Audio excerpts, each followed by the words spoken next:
Hello friends, कैसे हो आप सब। आज हम एक्सप्लेन करेंगे 2022 की हॉरर मूवी रिवीलर को। वीडियो देखने से पहले चैनल को सब्सक्राइब जरूर करें। वीडियो के स्टार्ट में हम एक प्रीस्ट को देखते हैं जो एक रेड रूम में बंद होता है। सामने टीवी पर उसका लेक्चर चल रहा होता है जिस पर वो लोगों से डोनेशन मांगता है। वो बाहर निकलने के लिए रास्ता ढूंढता है लेकिन उसे नहीं मिलता। वो कहता है कि मैंने जिंदगी में कुछ भी गलत काम नहीं किया तो मैं यहाँ क्यों आया हूँ। उसे आवाज आती है कि हिसाब का दिन आ गया है और तुम्हारी तबाही होगी। अगर तुम सर झुका लो तो शायद बच जाओ।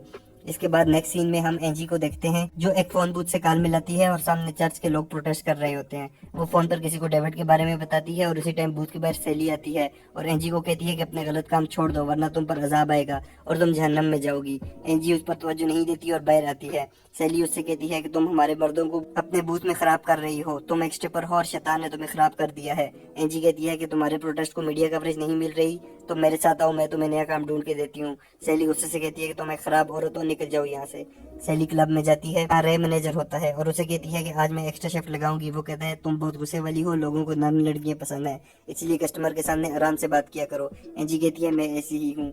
वो अपने बूथ का दरवाजा खोलती है लेकिन उससे नहीं खोलता तो वो रे को बुलाती है जो उसे खोल कर देता है। एंजी अंदर जाकर रेडी होती है और अपनी स्टेप डांस करती है। मर्द आकर शीशे की दूसरी तरफ से देखते हैं और उसे पैसे देते हैं। सैली सबको समझा रही होती है और अंदर एंजी का डांस चल रहा होता है। अचानक आसमान पूरा सुर्ख हो जाता है और बिजली चमकने लगती है। अंदर कोई कस्टमर नहीं आता तो एंजी रे से पूछती है कि कहाँ गए सब लोग। रे बाहर आता है तो लोग उस क्लब में घुसने की कोशिश कर रहे होते हैं। वह क्रो बार लेकर बाहर आता है लेकिन आसमान देखकर वो भी डर जाता है। अचानक उसे कोई बाहर खींच लेता है। एंजी अंदर होती है, उसे समझ नहीं आती कि क्या हो रहा है। अचानक रेडियो में से आवाज आती है कि सब गुनाहगारों और लस्टफुल लोगों को सजा मिलेगी और एंजी हंसती है कि ये क्या बकवास है।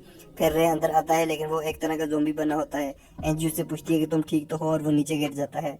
एंजी बहुत घबरा जाती है और वो जल्दी से कपड़े पहनती है और बाहर निकलने की कोशिश करती है लेकिन उससे दरवाजा नहीं खुलता। वो नीचे बैठ जाती है और बाहर से उसे सैली की आवाज आती है जो रो रही होती है और कहती है कि क़यामत का दिन आ गया है जिसका बाइबल में जिक्र था और अब दुनिया खत्म हो जाएगी। तो एंजी कहती है मैं नहीं मानती, ये जरूर रशियन की कोई साजिश है। तो सैली कहती है तुम्हें क्या पता, तुमने सारी जिंदगी एक ही काम किया है, अपने जिस्म को दिखाने का। मुझे यकीन नहीं आ रहा कि इस आखिरी टाइम में मैं तुम्हारे साथ वक्त गुजारूंगी। तो एंजी कहती है वाह, तुम रोने से जज करने में 2 मिनट लगाती हो। सैली कहती है कि ये सब तुम्हारी वजह से हुआ है क्योंकि तुम लूसीफर के लिए काम करती थी और इसीलिए आज हम यहाँ पहुंचे हैं। एंजी कहती है तुम जन्नत में जाने की जगह यहाँ मेरे साथ क्या कर रही हो। सैली कहती है कि तुम ऐसी ही हो और जिस डेविड की बात तुम कर रही थी वो भी तुम्हारी तरह गुनहगार होगा। एंजी को गुस्सा आता है और वो कहती है कि एक लफ्ज भी और बोला तो मैं यहाँ पर ही क्या मत ले आऊंगी। अभी मेरे साथ मिलकर इस दरवाजे को खोलने की कोशिश करो ताकि हम दोनों बच जाएं। दोनों बहुत कोशिश करती हैं लेकिन उनसे दरवाजा नहीं खुलता। एंजी शीशा तोड़ने लगती है तो सैली कहती है ये शीशा नहीं है, हार्ड प्लास्टिक है, ये कभी नहीं टूटेगा। एंजी देखती है कि साइड वाली दीवार गत्ते से बनी होती है। वो सैली से कहती है कि इसको तोड़ने में मेरी मदद करो। वो दोनों तोड़ती हैं लेकिन एक जगह पर वो फंस जाती हैं। तो सैली कहती है मैंने दरवाजे के पास क्रो बार देखी थी, मैं लेकर आती हूँ। लेकिन जब वो क्रो बार लेकर आती है तो रे सामने खड़ा होता है और सैली की तरफ आता है। एंजी उसे अपनी तरफ बुलाती है और सैली से कहती है कि इसे मारो। सैली उसे मार मार कर नीचे गिरा देती है। वो अंदर आने का रास्ता बनाते हैं। सैली जब अंदर आ रही होती है तो वो फंस जाती है और अचानक उसकी बॉडी पर सांप की जैसी कोई चीज आ जाती है और वो एंजी के मुंह में घुसने लगती है लेकिन सैली उसे दुम से पकड़ लेती है और बाहर खींचती है और एंजी क्रोबार से मार मार कर उसे मार देती है। सैली अंदर आती है और उन्हें ट्रम्पेट की आवाज सुनाई देती है। सैली कहती है कि ये पहली आवाज थी, इसका मतलब है कि क़यामत शुरू हो गई है।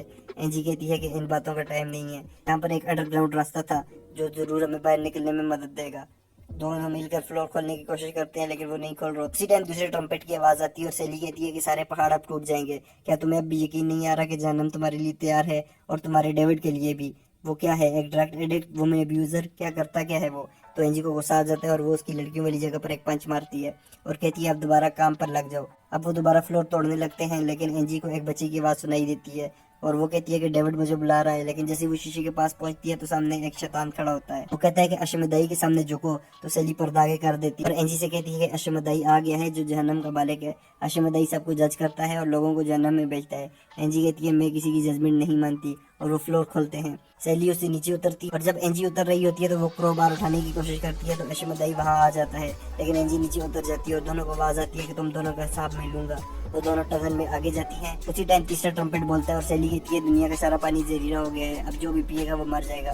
दोनों को आगे एक नक्शा मिलता है और वो उसके हिसाब से आगे चलते हैं।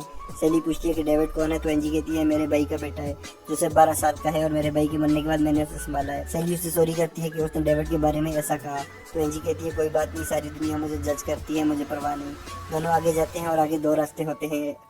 एक दरिया के किनारे को जाता है और दूसरा चर्च को। सैली कहती है चर्च को जाते हैं, वहाँ हम बच जाएंगे। तो एंजी कहती है मुझे डेविड को बचाना है। सैली कहती है क्या पता डेविड जिंदा भी है हो या ना। तो एंजी कहती है मुझे फिर भी जाना है, तुम अपना रास्ता लो, मैं अपना रास्ता लेती हूँ। सैली अपने जूते निकाल कर एंजी को देती है और कहती है तुम्हें इसकी ज्यादा जरूरत है, और दोनों वहां से चली जाती हैं। एंजी आगे जा रही होती है, उसे एक जगह पर बहुत सारे सांप जैसी क्रीचर नजर आती है और वो बहुत परेशान हो जाती है। दूसरी तरफ सैली को भी बहुत सारे सांप पकड़ रहे होते हैं, लेकिन वो किसी तरह वहां से बचकर आती है और एंजी को बचाती है। लेकिन सांप एंजी को कुछ नहीं कहते और सैली के पीछे जाते हैं। एंजी सैली को लेकर एक कमरे में घुस जाती है। सैली रोती और कहती है कि वो तुम्हारे पीछे नहीं मेरे पीछे आए हैं और मैंने कुछ गलत भी नहीं किया। एंजी कहती है मेरे साथ भी सारी जिंदगी यही हुआ है, लोग मेरे पीछे आए हैं जब मैंने गलत नहीं किया था। सैली कहती है कि मैं तुम्हें इसलिए रोकती थी ताकि तुम अपना जिस्म मर्दों को ना दिखाओ। एंजी कहती है तुम मेरे जैसा बनना चाहती थी, तो सैली कहती है कभी नहीं। तो एंजी जवाब देती है अब मुझे समझ आया, तुम्हें लड़कियां पसंद है। सैली रोती है और कहती है बचपन से मुझे ये ख्याल आता था, लेकिन मैं खुद को बहुत रोका, लेकिन मुझे लड़कियां ही पसंद थी। एंजी सैली का मजाक उड़ाती है कि तुम सारा वक्त मुझे जज करती रही हो। सैली कहती है कि तुम्हें ऐसा ख्याल नहीं आते, तो एंजी कहती है नहीं मुझे तो लड़के ही पसंद है। सैली रोती है और कहती है कि मेरे पीछे डीमन इसलिए आए होंगे। तो एंजी कहती है वो इसलिए तुम्हारे पीछे आए हैं ताकि तुम अपने आप से झूठ बोलना बंद कर दो।